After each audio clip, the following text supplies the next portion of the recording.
আগরতলার স্বামী বিবেকানন্দ ময়দানে আন্তর্জাতিক মেলা আয়োজনকে ঘিরে রাজ্য সরকারের বিরুদ্ধে বৈষম্যমূলক আচরণ ও প্রশাসনিক অনিয়মের গুরুতর অভিযোগ উঠেছে।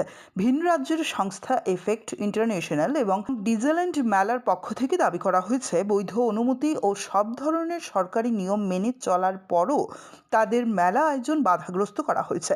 জানা গেছে, গত 1 ডিসেম্বর ত্রিপুরা স্পোর্টস কাউন্সিলের কাছে মেলা আয়োজনের জন্য আবেদন জানানো হয়। 4 ডিসেম্বর সংশ্লিষ্ট দপ্তর সমস্ত দিক খতিয়ে দেখে আনুষ্ঠানিকভাবে অনুমতি প্রদান করে। নিয়ম অনুযায়ী সংস্থাটি প্রায় 6 লক্ষ টাকা সরকারি কোষাগারে জমা দেয়।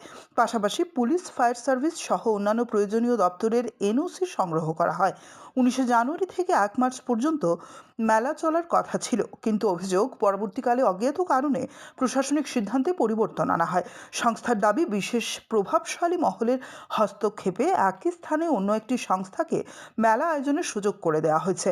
এ নিয়ে অলিম্পিক অ্যাসোসিয়েশনের সভাপতি সুজিত রায় এবং শিলচরের বাসিন্দা তথা ইউনিভার্সাল এক্সপোর মালিক রাজ চৌধুরীর নামও উঠে এসেছে অভিযোগে। সংস্থার কর্তৃপক্ষের বক্তব্য, একটি সংস্থাকে বৈধ অনুমতি দেওয়ার পর তা কার্যত অগ্রাহ্য করা, অন্য কাউকে সুযোগ দেওয়া সরকারের নিজস্ব নীতির পরিপন্থী এবং এতে প্রশাসনিক স্বচ্ছতা প্রশ্নের মুখে পড়েছে। পরিস্থিতির সমাধান চেয়ে সংস্থার প্রতিনিধিরা সচিবালয়ে গিয়ে সংশ্লিষ্ট দপ্তরের সচিব পি.কে. চক্রবর্তীর সঙ্গে সাক্ষাৎ করেন। অভিযোগ, সমস্যার সমাধান না করে তাদের বহিরাগত আখ্যা দিয়ে অপমানজনক আচরণ করা হয়। যদিও প্রশাসনের তরফে এ বিষয়ে আনুষ্ঠানিক কোনো প্রতিক্রিয়া এখনও পাওয়া যায়নি। এই ঘটনার জেরে রাজ্যে বিনিয়োগের পরিবেশ এবং প্রশাসনিক নিরপেক্ষতা নিয়ে প্রশ্ন উঠতে শুরু করেছে। অবশেষে ন্যায় বিচারের আশায় সংস্থাটি ত্রিপুরা হাইকোর্টের দ্বারস্থ হয়েছে। जी, तो ये सब होने के बाद जब हम ऑफिस में गए तो हमें मालूम चला कि भाई अब ऐसा ऐसा काम है कि भी किसी और ने अप्लाई किया है और उसको मतलब ग्राउंड जब हमारा अप्रूवल हो जाने के बाद उसको सेकंड ओपोनेंट था, वो सेकंड था, उसको फर्स्ट दर्शाने की कोशिश की गई है। सबसे बड़ा मेन मुद्दा ये है, उसको फर्स्ट एप्लीकेंट दिखाने की कोशिश की है। अगर ना उसका पेमेंट जमा था उस टाइम, जब हमारा फुल पेमेंट जमा हुआ, ना कुछ था। और एक स्पोर्ट्स सेक्रेटरी सीएम लेवल, एक सीनियर आईएएस अफसर की शब्दों में ऐसी शब्दावली नहीं होनी चाहिए थी कि भाई मैं एक बाहर से है। बाहर से, what do you mean by बाहर से? मैं मतलब आउट ऑफ इंडिया नहीं है, इंडिया का ही एक रिस्पेक्टेड पर्सन है। और उसके बाद मैं जीएसटी, अच्छा जीएसटी भरता है, अच्छा कंपनी चलाता है और पैन इंडिया में हम लोग काम करते हैं।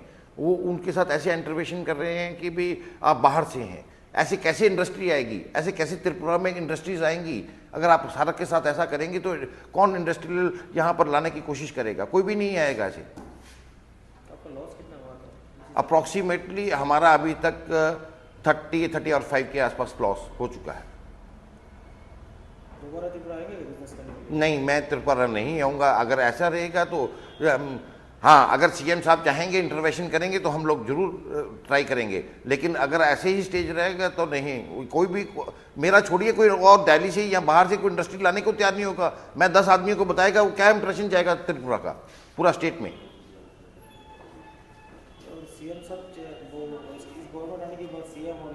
सीएम साहब के पास मिलने की हमने बहुत बार कोशिश की। हम लोग सीएम ऑफिस में गए, सारा दिन बैठे, रात को 10 बजे सीएम सेक्रेटरी साहब से मुलाकात हुई। और क्योंकि स्पोर्ट्स सेक्रेटरी और सीएम सेक्रेटरी सेम है, और जब वही कर रहे हैं, जब उनके ऑफिस में हमने ग्रीवेंस सेल में भी उनको कंप्लेंट डाला कि भी ऐसे ऐसे हमारे साथ ऐसा ऐसा हो रहा है, लेकिन उसका कोई रिएक्शन नहीं कहीं से भी। Bureau report, Habiram 24x7।